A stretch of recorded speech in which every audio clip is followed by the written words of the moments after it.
दोस्तों कहानी शुरू होती है 1974 से, जहां पर हम स्केटर और उसकी बहन वॉयलेट को देखते हैं, जो कि अपने पिता के साथ उनके एक होटल में रहते थे और उस होटल को चलाने में वो दोनों बच्चे अपने पिता की मदद करते थे। पर क्योंकि वो होटल कुछ खास नहीं चल रहा था, तो बच्चों के पिता उस होटल को एक अमीर व्यापारी बैरी को बेचना चाहते थे। बैरी कहता है कि वो इसकी जगह एक 5 स्टार होटल बनाएगा, जिसके साथ ही वो उससे ये भी वादा करता है कि बड़ा होने के बाद वो स्केटर को इस होटल में एक अच्छी पोजीशन पर नौकरी भी देगा। आगे धीरे धीरे वक्त बीतता है और 25 साल गुजर जाते हैं। यहाँ बैरी ने उस छोटे से होटल को पूरी तरह बदल कर एक 5 स्टार होटल में तब्दील कर दिया था। आगे वादे के मुताबिक उसने स्केटर को अपने होटल में काम पर तो रखा, पर सिर्फ साफ सफाई और रिपेयरिंग के काम के लिए। लेकिन वहीं स्केटर को अब भी लगता था कि आज नहीं तो कल उसे इस होटल में मैनेजर बनने का मौका जरूर मिलेगा, इसलिए उसे जो भी काम दिया जाता था वो उसे पूरे लगन से करता था। फिर ऐसे ही एक दिन होटल में एक कॉन्फ्रेंस रखी जाती है, जहाँ बैरी सबको बताता है कि हम एक नया होटल बनाने के बारे में सोच रहे हैं, जो कि इस पूरे शहर का सबसे बड़ा होटल होगा। अब इस होटल को चलाने के लिए उसे एक मैनेजर की जरूरत थी, जिस दौरान स्केटर को लगता है कि इस बार मैनेजर बनने का मौका तो उसे ही मिलेगा, लेकिन ऐसा नहीं होता।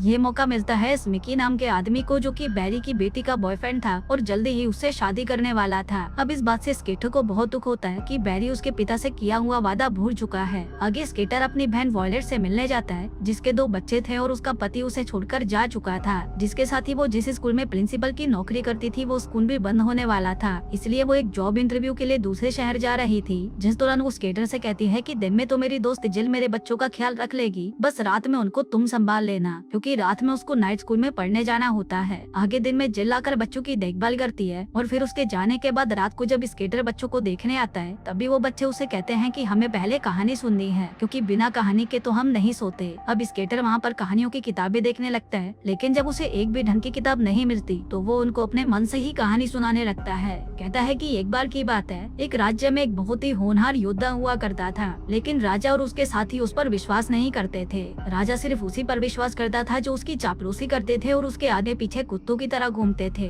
दरअसल वो बच्चों को अपनी ही कहानी सुना रहा था कि किस तरह वो नए होटल को अच्छे से चला सकता था, लेकिन होटल के मालिक बैरी ने उसे एक मौका तक नहीं दिया। वो मौका उसने मिकी को दे दिया, जो उसकी चापलूसी करता था, उसके आगे पीछे घूमता था और उसकी बेटी का नौकर मंगेतर बन चुका था। फिर कहानी की एंडिंग में स्केटर कहता है कि वो होनहार योद्धा इस सबसे परेशान हो जाता है और अपने आप को मगरमच्छों के हवाले कर देता है। लेकिन इस कहानी की एंडिंग उन बच्चों को बिल्कुल भी अच्छी नहीं लगती, तो वो उसे कहते हैं कि इस कहानी की एंडिंग ऐसी होनी चाहिए कि वो राजा उस योद्धा को एक मौका दे देता है, जो सुनकर वहाँ के सभी लोग खुशी से नाचने लगते हैं और तभी वहाँ पर कैंडी की बरसात होने लगती है। लेकिन स्केटर को ये हैप्पी एंडिंग पसंद नहीं आती, तो वो उन्हें कहता है कि ये कैसी एंडिंग है। इस पर बच्चे कहते हैं कि ये कहानी हमारी है तो हम इसे कैसे भी बदल सकते हैं। फिर अगली सुबह होटल से स्केटर के पास एक कॉल आती है, जिसमें उसे बताया जाता है कि होटल के मालिक का टीवी खराब हो चुका है, जिसको रिपेयर करने के लिए उसे तुरंत आना होगा। आगे स्केटर वहाँ पर अपनी बहन के बच्चों को भी ले आता है, जिसके बाद वो बैरी का टीवी रिपेयर करने उसके कमरे में जाता है। वहीं बैरी उससे अपने नए होटल के डिजाइन और थीम को डिस्कस करता है, पर तभी स्केटर उसे कहता है कि ये डिजाइन तो कोई दूसरा होटल भी इस्तेमाल कर रहा है, ऊपर से ये आइडिया भी बहुत पुराना हो चुका है। अगर हम इसे अपने होटल में इस्तेमाल करते हैं तो हमारा होटल दूसरे होटल की कॉपी लगेगा। अब ये सुनते ही बैरी का दिमाग खराब हो जाता है, तो वो तुरंत वहाँ पर मिकी को बुलाता है और उसे कहता है कि तुम्हें काम की कोई नॉलेज भी है या नहीं। जो आइडिया तुमने मुझे बताया था वो बहुत ही पुराना है और साथ ही किसी दूसरे होटल से कॉपी किया हुआ है, इसलिए स्केटर मैं तुम्हें एक मौका देता हूँ, अगर मुझे तुम्हारा आइडिया पसंद आता है तो मैं तुम्हें नए होटल का मैनेजर बना दूंगा। अब ये सुनकर मिकी को जलन होने लगती है और वो बैरी से कहता है कि सर आप ये क्या कह रहे हो, आप इस टेक्नीशियन को मैनेजर बनाओगे। इस पर बैरी कहता है कि तुम दोनों के पास मेरे जन्मदिन तक का टाइम है,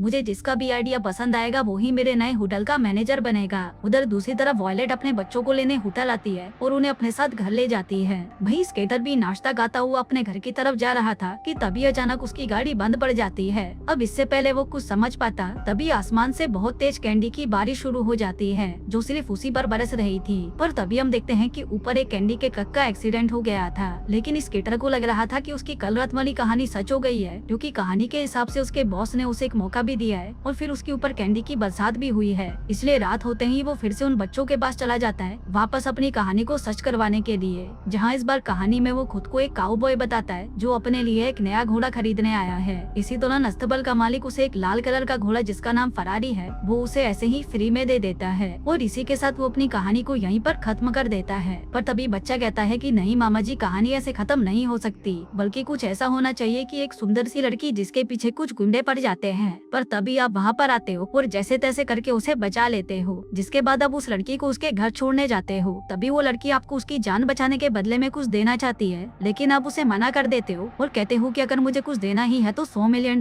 दे दो, और अगर वो भी नहीं दे सकती तो एक किस ही दे दो। जिसके बाद जब आप दोनों किस करने ही वाले थे, तभी वहाँ पर एक बोना आकर आपको लात मारता है और तब जाकर ये कहानी खत्म होती है। जो कहकर वो दोनों बच्चे सो जाते हैं और अपना स्केटर पहुंच जाता है फरारी के शोरूम के बाहर, जहाँ पर वो खड़ा होकर एक लाल फरारी को घूरे जा रहा था, इस उम्मीद में कि कोई तो आकर उसे वो फरारी गिफ्ट कर देगा। इसी दौरान वहाँ पर एक आदमी आता है और उसे कहता है कि भाई तू उसे घूर क्यों रहा है, मैं तो तुझे ये फ्री में दिलवा दूंगा। जिसके बाद वो उसे 1 सेकंड के लिए उसकी आंखें बंद करने को कहता है, पर तभी वो आदमी उसका पर्स चुरा कर वहाँ से भाग जाता है। आगे जब स्केटर निराश होकर होटल की तरफ जा रहा था, तभी वो देखता है कि उसके मालिक की बेटी को मीडिया वालों ने घेर लिया है, जिसको जब वो वहाँ से बचा कर निकाल लाता है तो वो उससे बहुत ज्यादा इम्प्रेस हो जाती है। फिर जब वो दोनों किस करने ही वाले थे कि तभी वहाँ पर एक बोना आता है और स्केटर को लात मारकर वहाँ से चला जाता है। अब क्योंकि लड़की का सारा मूड खराब हो चुका था, तो वो स्केटर को बाय बोलकर वहाँ से जाने लगती है। इसी दौरान स्केटर देखता है कि उसके पास तो फरारी है। वो उसे कहता है कि मैंने तो सोचा भी नहीं था कि ये फरारी तेरे पास निकलेगी, अब जल्दी से ये फरारी मुझे दे दे। लड़की कहती है कि तुम क्या बोल रहे हो। स्केटर कहता है कि मैंने तुम्हारी जान बचाई ना, तो तुम खुश होकर मुझे ये फरारी गिफ्ट में दे दो। लड़की कहती है कि शायद तुम पागल हो चुके हो, जो कहकर वो वहाँ से चली जाती है। अब यहाँ पर स्केटर को समझ आने लगता है कि अगर कहानी वो सुनाएगा तो उसे कुछ नहीं मिलेगा, और अगर वो ही कहानी बच्चे सुनाएंगे तो उसे सब कुछ मिल जाएगा। जिसके बाद वो वापस उन बच्चों के पास पहुँच जाता है और उन्हें अपनी कहानी सुनाने लगता है। कहता है कि एक बार एक राजा था और उसकी एक राजकुमारी थी, और उसी राज्य में एक बहुत ही होनहार योद्धा भी था, जो अपने महान कामों से राजकुमारी को इम्प्रेस कर लेता था, जिसके चलते राजकुमारी का पिता भी उससे इम्प्रेस हो जाता है और वो उसे वहाँ का राजा बना देता है। दरअसल ये कहानी उसी की थी जिसमें राजा बैरी था, राजकुमारी उसकी बेटी और योद्धा वो खुद था। अब उसकी ये कहानी सुनकर वो बच्चे खुश हो जाते हैं, इसलिए उसे लगने लगता है कि अब तो उसकी ये कहानी सच हो जाएगी। जिसके अगले दिन वो अपने बॉस की बेटी को कॉल करता है, लेकिन वो तो अपने काम से किसी दूसरे शहर जा रही थी। इसी दौरान एक स्केटिंग करती हुई लड़की उससे टकरा जाती है, जो कि और कोई नहीं बल्कि जिज थी। आगे वो दोनों बातें करने लगते हैं और ऐसे ही बातें करते हुए वो दोनों पूरा दिन साथ में बिताते हैं, जिस दौरान उन दोनों को एक दूसरे से प्यार हो जाता है। आगे हम देखते हैं कि अब स्केटर के पास बच्चों को कहानी सुनाने के लिए एक ही रात बची थी, क्योंकि उसकी अगली रात को उसे अपने बॉस की बर्थडे पार्टी पर जाना था,